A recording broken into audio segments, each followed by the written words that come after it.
Welcome friends to another r/I don't work here lady video. Our first story of the day is by Carolada Meteorod 0, How I Got Fired and Refused to be Rehired for a Job I Didn't Have, or Coolest Manager I Ever Met and Never Worked For. I had a conference I have to attend every 6 months they called a Command Symposium. We were a small unit by Army standards, but we're spread out over the world. I enjoyed meeting with my other senior leaders during the day, but I am an extreme introvert, so I know that I need time to recharge after a day of talking to people. I stay at the same hotel and eat at the same bar, which is a short walk from the hotel. I walk to the bar when I don't have working dinners with the other senior leaders.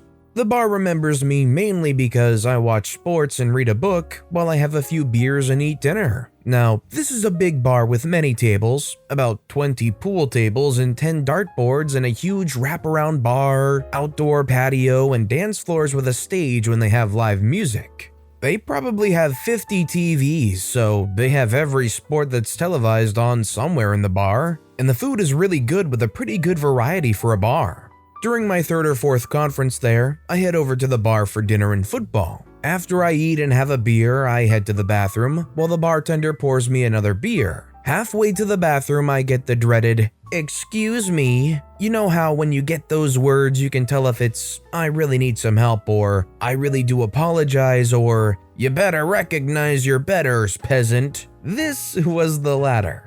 I turn and see a table of 6 women from mid-20s to mid-30s staring at me. They were dressed fairly well, so I assume they just got off work and hit the bar for drinks. It was not hard to see "better than you" in their eyes. I say yes. The mob of Karens all started talking at the same time. "You need to take our order. You've just been sitting at the bar. Get your face out of that book. You need to do your job. You need to quit drinking on the job. You need to respect your customers." I had a red button-up untucked shirt but no logo and jeans on. The staff wore bright red polos with a huge logo over the chest pocket and black pants. Only an idiot would mistake me for staff, and I don't make time for idiots. Me and my command military NCO voice say, "Stop," to chop off their yammering. Just about the whole bar turned to look over at me facing the Karen Hydra. I was a bit louder than I should have been probably. The Karens looked at me with their eyes going wide. "I don't work here," I said in a normal voice and went to the bathroom. Looking back now, I think the way I said "stop" escalated the whole thing since I said it in the same manner I would to a bunch of privates, and they were better than me after all. When I came out of the bathroom after washing my hands, very important not for the story but just important to wash your hands, I see the Karen horde screeching and wildly motioning at the manager. I had actually met him a couple of times and we knew each other by name when I came into town. Really good guy, and you could tell the staff liked him. One of the Karen sirens yells and points, "That's him," and they start squawking again. The manager waves me over and I see the crooked smile that he's hiding from the Karen ogres. The cool manager says, "OP, did you refuse to serve these ladies?" Me, thinking ladies is a loose term for people that use their left butt cheek as a brain, say, "Yes." The Wendigo screech of the Karens begins again in earnest. Cool manager says, "They're demanding I fire you." I say, "Okay." He says, "Okay then, you're fired and don't have to finish out your shift." I pause for a second and look at how smug the Karens are and figure cool manager is cool, so why not? I say, "Do I get severance pay?" He says, "Sorry, no."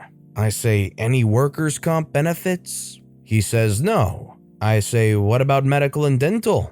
He says, "Not available for you, sorry." I say, "What about my final paycheck?" Without missing a beat, cool manager says, "We will be sending you what we owe you in the mail."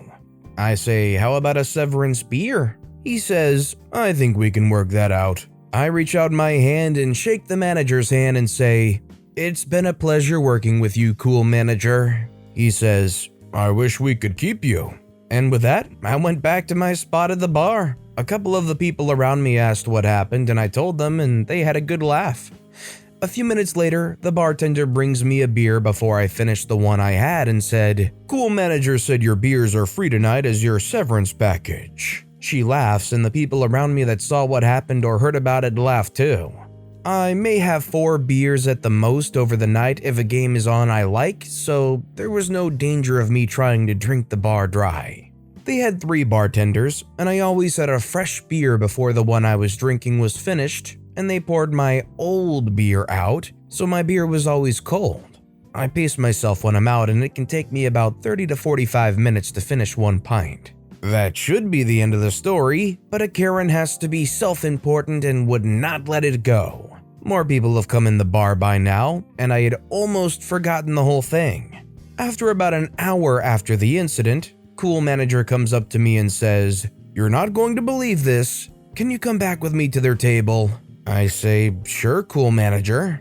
We go back to the table with the Karen hex spawns. I thought it might be an apology, and I was gonna be like, "No worries, mix-ups happen," but I did not understand the nature of a flock of Karens in the wild that did not get the respect they are entitled. When we get to their table, Cool Manager starts with a straight face. "They have asked me to give you your job back if you will apologize to them for your rudeness as a server. They feel sorry for you knowing that you need this job for your medical bills." I cock an eyebrow at him, but he remains in character. He gives me the same crooked smile. I told you this guy was cool. One of the minor minion Karens at the table says, "We understand how tough it must be for someone in your position to be able to hold a job."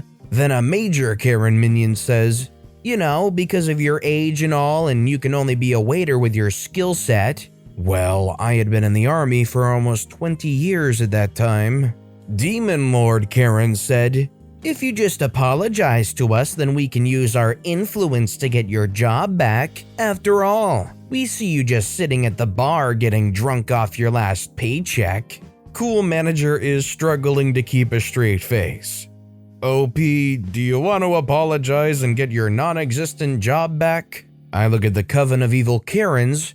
Yep, they missed it. I say, "Cool Manager, I think I'm going to stick to the opportunities that I have already and not ask for my non-existent job back." Whoosh, right over their upturned noses. Cool Manager says, "I understand." Before he could finish his sentence, Lord Sauron Karen stands up and gets in my face.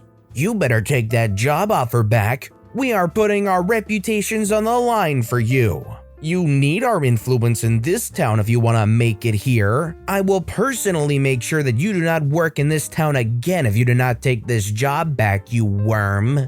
I used worm since she said some other things that are not that appropriate. If you can imagine Devil Went Down to Georgia where a band of demons joined right in, you got the picture of how the other Karens came in behind their Karen High Priestess. I looked her in the eye and very quietly said matter-of-factly, "I don't give a flying fart in a windstorm about your opinion, influence, or whatever comes out of that male rooster garage you call a mouth. So close it before I park my car in it." Little over the top, but I was done with them. I look over Kraken Karen's shoulder and say to Cool Manager, who is pretty wide-eyed, "I am going to refuse the job I never had."